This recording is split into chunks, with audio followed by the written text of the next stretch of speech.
स्थापन केली. त्याच्यात आदरणीय दादांनी पण खूप चांगलं काम केलंय.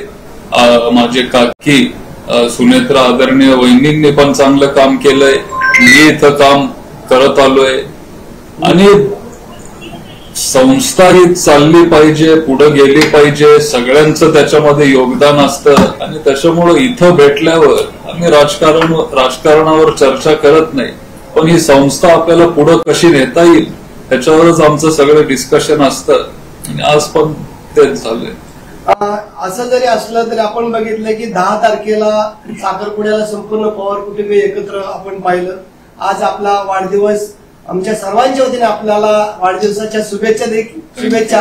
आणि आज मीटिंगला आल्यानंतर आपण काकींचा पाय पडून आशीर्वाद देखील घेतलेला आहे. काकींनी बघा काय, मी लहान बाळ असल्यापासून ते माझे काकी आहे आणि 30-32 वर्ष आम्ही सगळे एकत्र होतो. राजकारणात असेल किंवा कुटुंब म्हणून असेल, एखादं वर्ष आमचं असं गेलं त्याच्यामुळं सगळंच संपतं या विचाराचा मी तरी नाहीये आणि माझी काकी पण त्या विचाराचे ते नाहीये. आणि त्याच्यामुळं काही तिथं झालं असेल काय म्हणतो पॉलिटिकल फील्डवर, तरी त्यांच्याबद्दल प्रेम आदर हे माझ्या मनात तरी कमी झालेलं नाही. आणि काकी असतील किंवा काका असतील, आजही ते माझे काकाच आहेत आणि त्यांचा पण मी आदर करतो. इथून पुढेही मी करत राहणार आहे, एक कुटुंब म्हणून. काल सुप्रियाताई म्हणाल्या की राजकारण एका बाजूला आणि पवार कुटुंब एका बाजूला. जर दादांनी आणि साहेबांनी जर काही निर्णय घेतला तर माझी त्याला काय हरकत नाही असं देखील ताई महाराष्ट्रात काही तसं म्हणताय तर मग मी तर खूपच ज्युनियर आहे ना.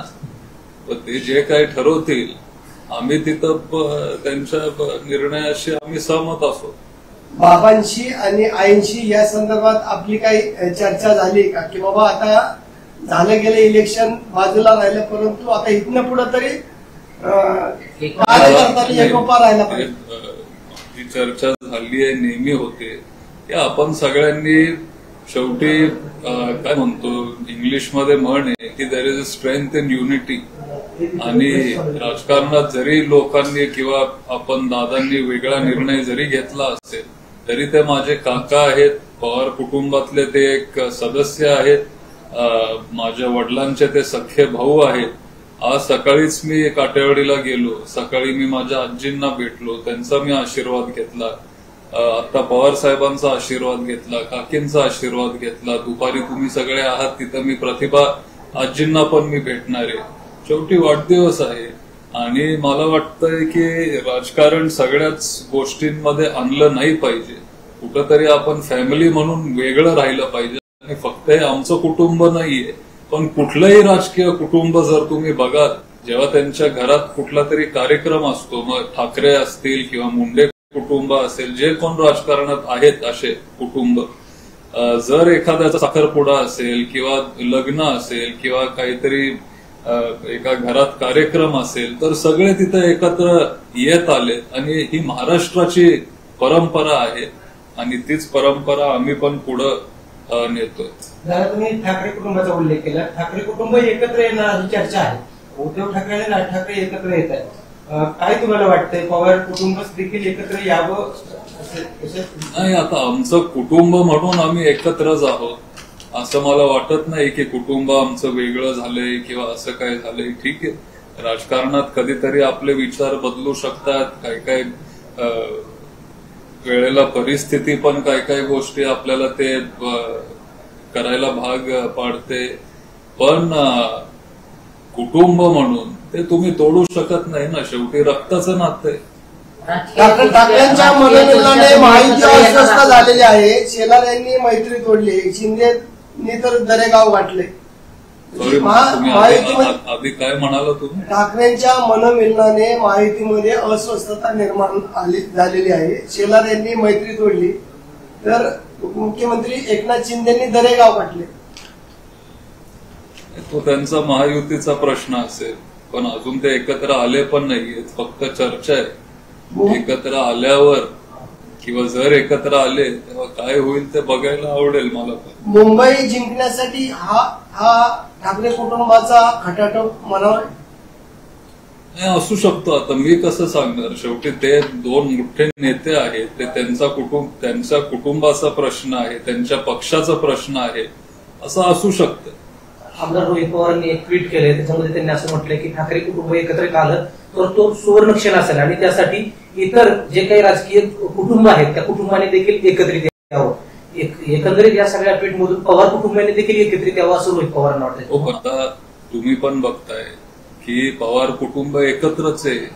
राजकारणात आपण एकत्र येऊ की नाही हा निर्णय पवार साहेबांचा आहे किंवा अजितदादांचा आहे. आम्ही सगळे ज्युनियर पडतो आणि आम्हाला तो निर्णय स्वीकारावा लागेल आणि आमची भूमिका नेहमी सकारात्मकच राहील जशी ती राहिलेली आहे. पण शेवटी जे साहेब ठरवतील, जे दादा ठरवतील ते आम्हाला 100% मान्य आहे. आज आपला वाढदिवस आहे, आज वाढदिवसानिमित्त आपण काय संकल्प वगैरे अजून काही केलेला नाही. दादा, उद्या अजितदादा छत्रपती कारखान्यासाठी मुलाखती घेत आहेत. छत्रपती कारखान्यात तुम्ही काटेवाडी ज्यावेळेस सभा झाली त्यावेळेस कारखान्याची निवडणूक लढवणार असं साहेब म्हटले होते. आता काय भूमिका आहे तुमची? कारखान्याची निवडणूक बिनविरोध होण्याचा प्रयत्न केला जातो. बिनविरोध आता होईल का नाही होणार आता काही सांगता येत नाही. 550 का 600 लोकांनी फॉर्म भरले. काही भाजपचे पण नेते आहेत, ते पण म्हणतायत की ते तिथं पॅनल उभे करणार आहे. खरं तर महायुतीचा धर्म त्यांनी पाळला पाहिजे आणि ताईंनी ऑलरेडी ह्याच्यावर एक स्टेटमेंट दिलंय आणि माझं पण मत तेच आहे. मी पण ताईंच्या मतांनी सहमत आहे की शेवटी तो कारखाना खूप अडचणीत आहे. मी त्या कारखान्यावर सभासद आहे.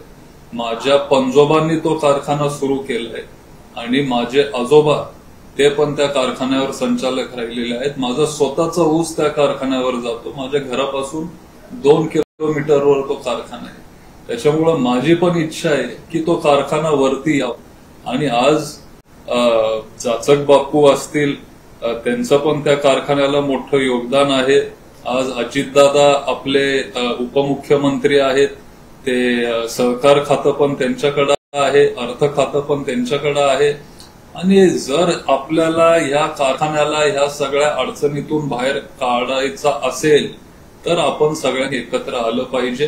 हे माझंही मत आहे आणि मला 100% खात्री आहे की जर आपल्याला सगळ्यांना त्यांनी निवडून दिलं ह्या 5 वर्षामध्ये आपण हा कारखाना अडचणीच्या बाहेर आपण काढू.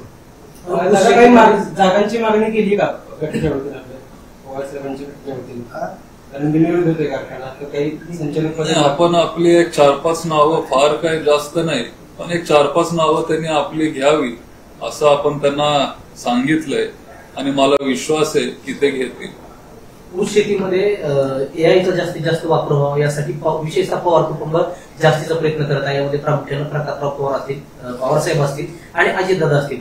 एक पवार कुटुंबातला घटक म्हणून तुमचं यावरती काय म्हणजे कसं वाटतं? आम्ही पण कष्ट घेतोय, आम्ही पण त्याच्यावर काम करतोय आणि बरं झालं तुम्ही विचारलं प्रश्न, कारण उद्या फलटणमध्ये आपण एक शेतकरी मेळावा ठेवलाय आणि फक्त फलटण नाही तर बारामती, इंदापूर आणि फलटणचे जे प्रयोगशील शेतकरी आहेत, जे प्रगतशील शेतकरी आहेत, त्यांना सगळ्यांना आपण उद्या फलटणला 10 वाजता बोलवलं आहे.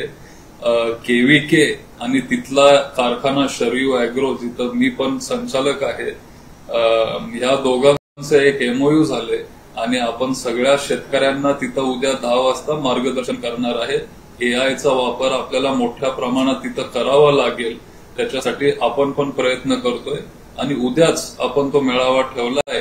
साधारण 500 शेतकरी आपण निवडणार आहे, त्यांना आपण तिथं मदत करणार आहे. जे काही सेन्सर आणि सॅटेलाइट ह्या एआय साठी लागतात ते आपण त्या शेतकऱ्यांना देणार आहे आणि त्यांचं उत्पादन कसं वाढेल याच्यासाठी आम्ही तिथं प्रयत्न करणार आहे.